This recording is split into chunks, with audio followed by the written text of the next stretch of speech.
Another week and a couple of more big wins. Welcome everyone to this week's Football Friday Youth Devotional. I'm Brandon Weaver.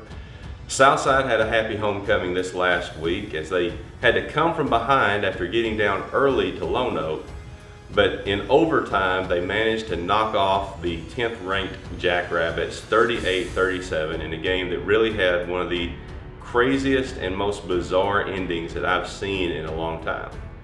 Batesville, they traveled over to Forest City, and apparently they just ran wild on the Mustangs all night. 39-12 was the final there, but from what I heard, the score was really closer than what the game actually was. This week, the Pioneers, it's their turn for homecoming, and they're going to welcome in the Win Yellow Jackets to Pioneer Stadium. And for Southside, the Southerners are going to be on the road traveling down to Central Arkansas, looking to get another win to continue their playoff push against Central Arkansas Christian. Both games are going to start at 7 o'clock.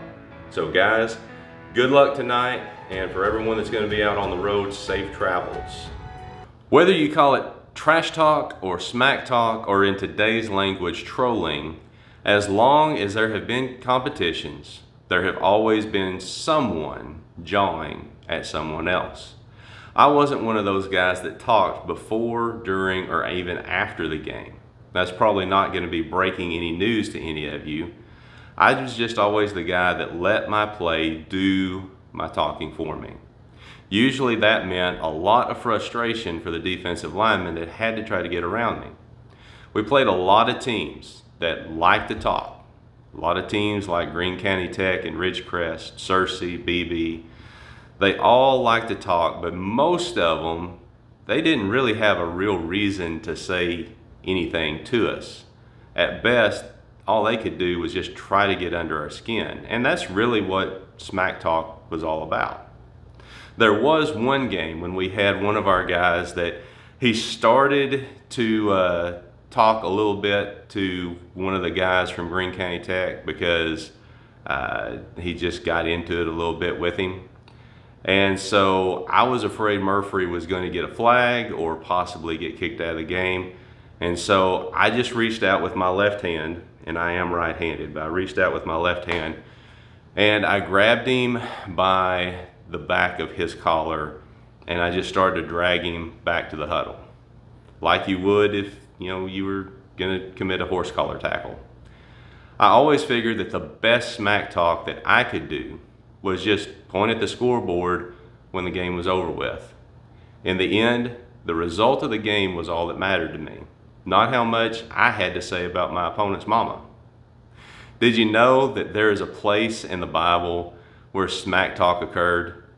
Here's the crazy part. It was by one of God's own prophets named Elijah. And we see this happen in 1 Kings chapter 18 with the story of Elijah confronting the prophets of Baal.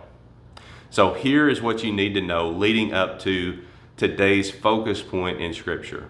The people of Israel, shockingly enough, have rebelled again against God.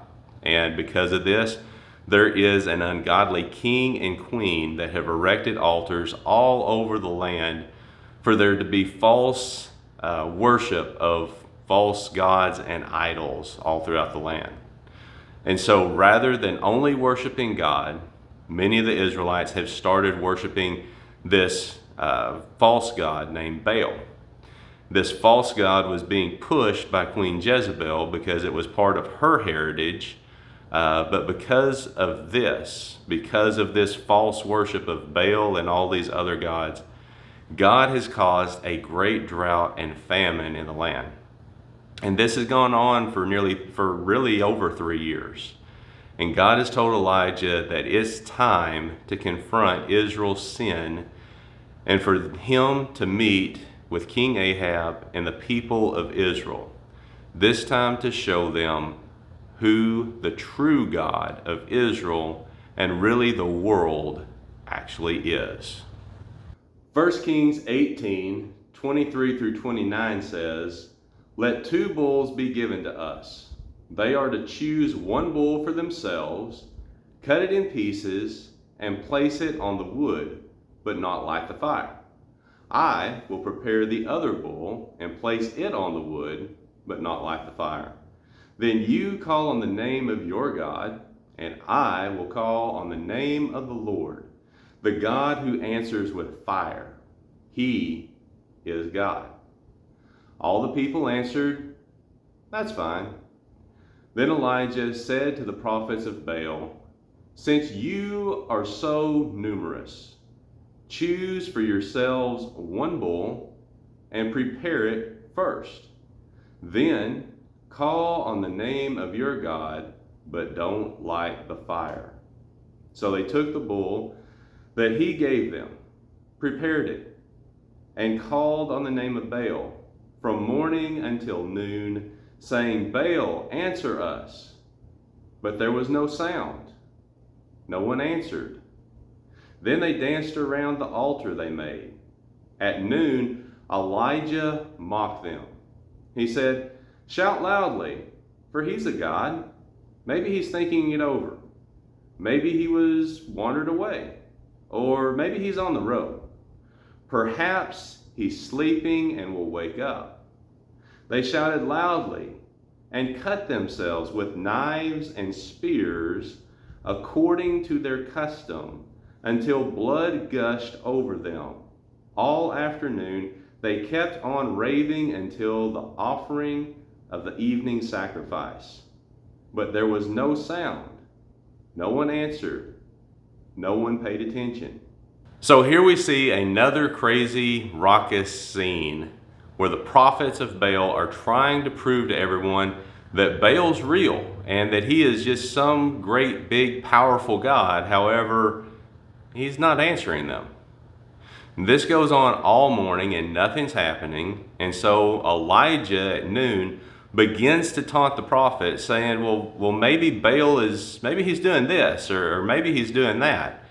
And it really starts to drive the prophets even crazier, and they become even more determined to prove Baal's existence. As their cries continue throughout the afternoon, their actions get more desperate. They begin cutting themselves, and their own blood is spewing as part of their sacrifice.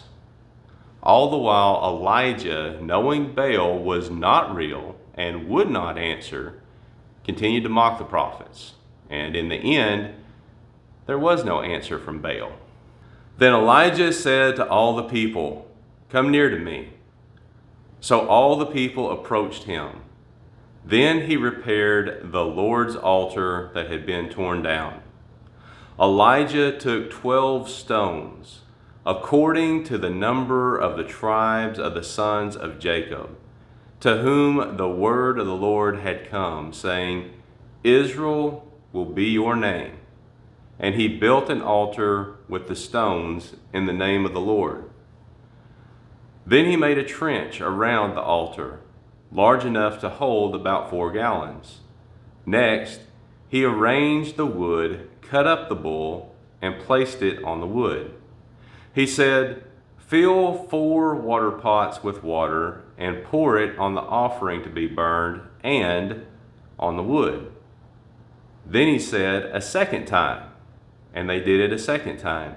And then he said a third time, and they did it a third time. So the water ran all around the altar.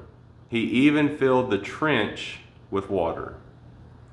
At the time for offering the evening sacrifice, the prophet Elijah approached the altar and said, "Lord, the God of Abraham, Isaac, and Israel, today let it be known that you are God in Israel, and I am your servant, and that at your word I have done all these things. Answer me, Lord. Answer me so that this people will know that you, the Lord, are God, and that you have turned their hearts back." Then the Lord's fire fell and consumed the burnt offering, the wood, the stones, and the dust, and it licked up the water that was in the trench. When all the people saw it, they fell face down and said, "The Lord, He is God. the Lord, He is God. Did you notice the first thing Elijah does? He brings the people together and restores order in what had turned into an incredibly chaotic scene. And the next thing he does is he rebuilds the altar that was God's altar, that had been torn down a long time ago when all of the other altars that went up for false worship got put up. God's got it torn down. He then takes the 12 stones to symbolize the 12 tribes of Israel. And then he digs a trench around the sacrifice. And he arranges the wood and he places it where it should be and the sacrifice where it should be in the middle of the altar. And under normal circumstances, he would be good, except he wasn't. He wasn't because God had led Elijah to do the equivalent of spiking the ball in the face of his opponent. He tells the people to pour water on the sacrifice, not once, not twice, but 3 times. Then completely fills the trench on top of that with water. It should be impossible for this sacrifice to catch on fire because it is soaking wet and surrounded by water. And when all of this is done, Elijah prays with faith. He prays to God and he says, God, show yourself to the people of Israel that you are God. And that's exactly what God does. And while the prophets of Baal had acted the fool all day in their chanting and their dancing and their cutting themselves and everything else that they had tried to do to get Baal's attention and got nothing out of it, God sends down fire from the sky immediately after Elijah's prayer. And the fire not only consumes the sacrifice, which would have been proof enough, but it does more. It actually engulfs the wood, the rocks, the water, and even the dirt that is inside of this altar. God proves himself to be God to the nation of Israel, and Baal and his prophets are proven to be frauds. When the people see this, they realize the error of their ways, they repent of their sins, and because of this, God would use Elijah to pray and end the drought that had been a curse on their land. It's truly a remarkable story of boldness and courage on the part of Elijah to stand up to the king and your fellow countrymen and say, you're the reason why we're in this mess because of your idolatry. King, because what you and the queen have led us down to in this kind of worship. This is why we're here. But it's also an incredible story of faith on Elijah's part because he trusts that God is leading him to bring the nation back to God, to show them who God actually is for the nation of Israel and for the world. Elijah never doubted what God was going to do. He just simply trusted him and was obedient to him. And that was something that the nation of Israel hadn't done in a really long time. And so the question is, to end this devotional, is the same God that Elijah showed the nation of Israel and proved to be the God, that's the same God we serve.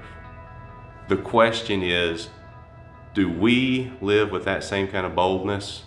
Do we live with that same kind of faith? Do we live with that same kind of obedience and trust? And if we don't, then why don't we? Because God is a God that we can trust. He's proven that over and over and over again. So, do you trust him? And if not, why? Thank you guys again for joining me this week. Youth, remember Sunday morning, 9 o'clock, Sunday school. We're going to look at the rest of this story between Elijah and the prophets of Baal, because there is more to it. Also, don't forget about our Wednesday night services. They begin at 6:30. If you want to eat beforehand, they start serving a meal that's free at 5:30. Sunday Fun Days will be back this week. That'll be Sunday night in the Life Center at 5:30. Southside, have a safe and prosperous trip to CAC. Batesville, have a happy homecoming. Go beat win. Good luck tonight, everyone. I'll see you Sunday.